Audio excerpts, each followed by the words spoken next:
Obviously. So మొన్న మీరు first hand చూసుంటారు కాబట్టి T20 వరల్డ్ కప్ గెలిచిన తర్వాత బిహైండ్ ద స్క్రీన్స్ ఏం జరిగాయి?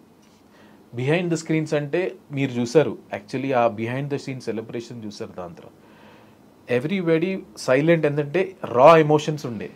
మీరు చూసారు రోహిత్ శర్మ కింద పడిపోయాడు, విరాట్ కోహ్లీ ఎగిరారు, రాహుల్ ద్రవిడ్ ఫస్ట్ టైం ఎప్పుడైతే అందరు అనుకుంటాం రాహుల్ సార్ చాలా కామ్గా, అతను కూడా ఫుల్ ఎమోషన్తో ఉండే. సో ఒక ప్లేయర్ అని కాదు, సపోర్ట్ స్టాఫ్ దగ్గర నుంచి, ఎందుకంటే ఇది ఎన్నో 14 years తర్వాత మనకు వచ్చింది, ఎంతో కష్టపడి వచ్చింది కాబట్టి when you work so hard, ఆ విన్ అనేది సో థ్రిల్లింగ్.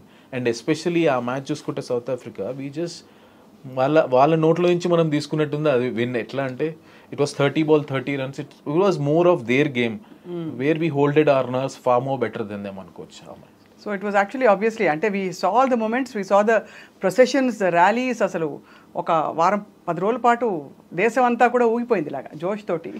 అది యాక్చువల్లీ ఏంటంటే చాలా అక్కడ దాని తర్వాత నేను చూసాను కదా వీడియోస్, హైదరాబాదే కాదు మొత్తం ఇండియాలో. ఇన్ఫ్యాక్ట్ యాక్చువల్లీ మేము బాంబేలో ఆ ఓపెన్ టాప్ బస్లో మేము చూసింది, it was lifetime experience అనుకోవాలి. ఎందుకంటే throughout that marine drive ఎక్కడ చూసినా మనుషులే.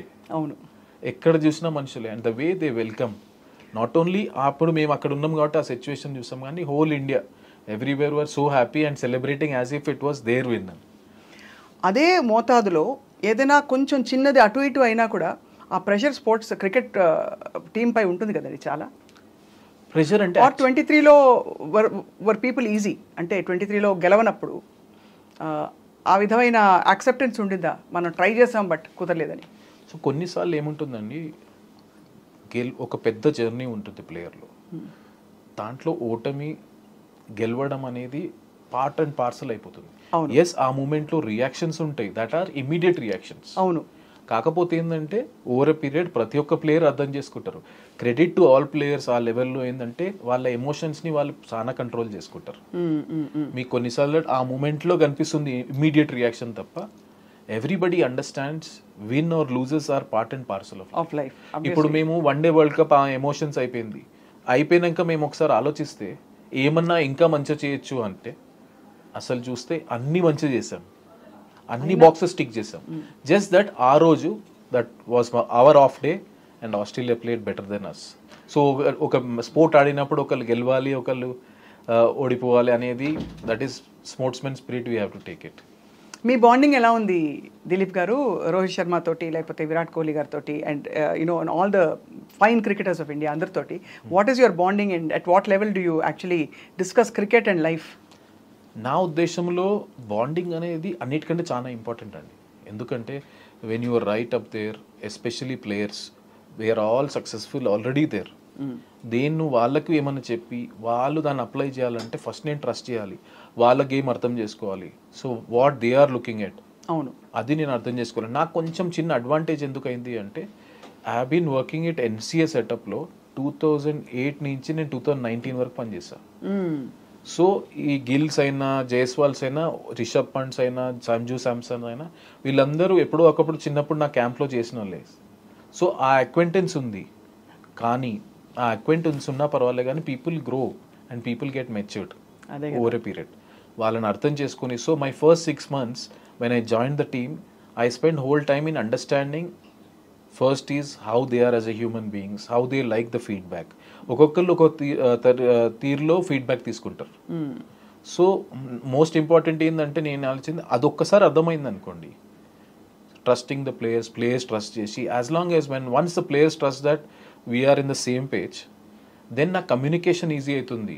అక్కడ నేను నేర్చుకుంది ఏంటి అంటే, it's very very important to get your timing right when you want to say something. ఈ ఎక్స్పీరియన్స్తో మనం జల్దీ అబ్జర్వ్ చేసేస్తాం ఏదైనా మిస్టేక్ ఉన్నా ఏమున్నా, కానీ వాళ్ళు ఏ టైంలో ఉన్నారు, ఏ సిచ్యువేషన్లో ఉన్నారు అనేది మనకు చాలా ఇంపార్టెంట్. చాలా సెన్సిటివ్గా మెంటర్ చేయాలి వాళ్ళని, అంతే కదా? ఎందుకంటే వాళ్ళ మైండ్ సెట్ అర్థం చేసుకోవాలి. Whole world is expecting every time a player goes on the field, you expect to score 100 or 5 wickets. When the day doesn't happen, whole world jumps on them. So as a support staff, as a coach, మేము మా job ఏంటిదంటే వాళ్ళని అర్థం చేసుకోవాలి, వాళ్ళ emotions, వాళ్ళు ఏ సిచ్యువేషన్లో ఉన్నారు. So end of the day మనం చెప్పింది చెప్పకుండా కాకుండా, మనం చెప్పింది వాళ్ళకు అర్థం కావాలంటే we have to wait for the right time.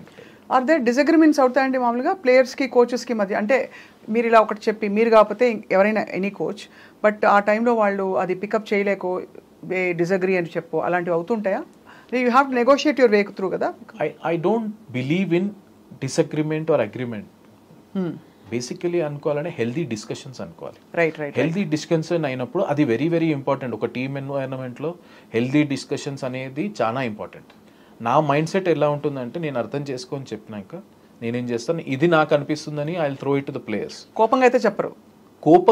కోపంగా అనేది అక్కడే ఉండదు, ఎందుకంటే we're sharing our opinion to them. Right. Then they come up with their solution and once we believe on one thing we'll put up in to practice and see what works for them.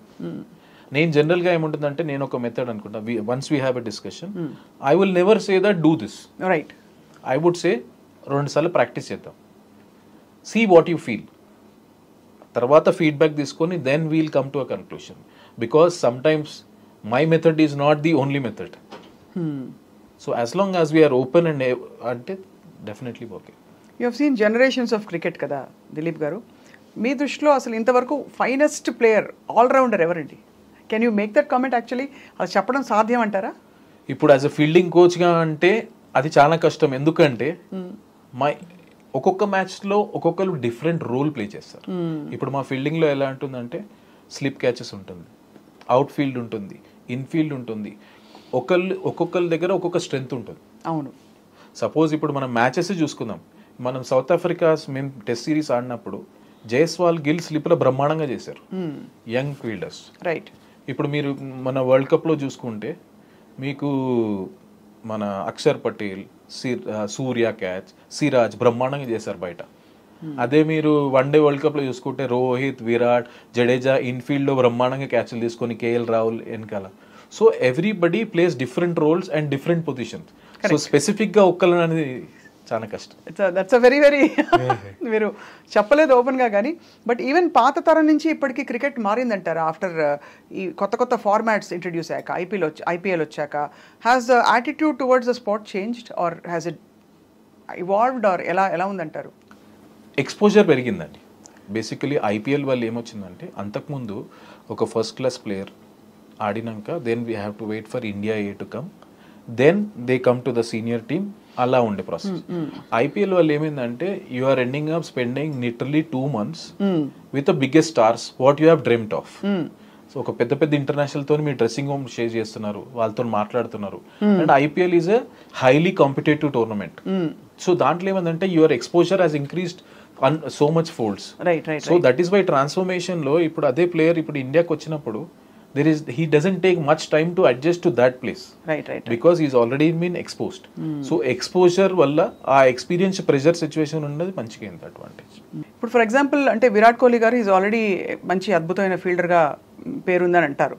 So మీరు చెప్పిన suggestions ఎలా తీసుకుంటారు? ఆయన హ్యాపీగా తీసుకుంటారు, ఎందుకంటే it depends on మనం ఏం మాట్లాడుతున్నాం. సో నేనేందంటే ఇది చేయండి అనే దానికంటే నాకు ఇలా అనిపిస్తుంది ఇది అని మీరు ట్రై చేసి చూడండి. So that work for me for wonders. Why? ఎందుకంటే every body is different.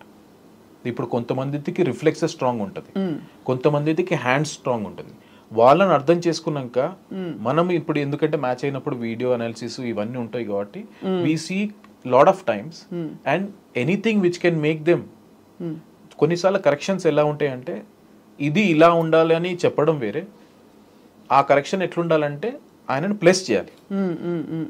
as long as it is helping them to improve, they'll definitely take in a positive manner.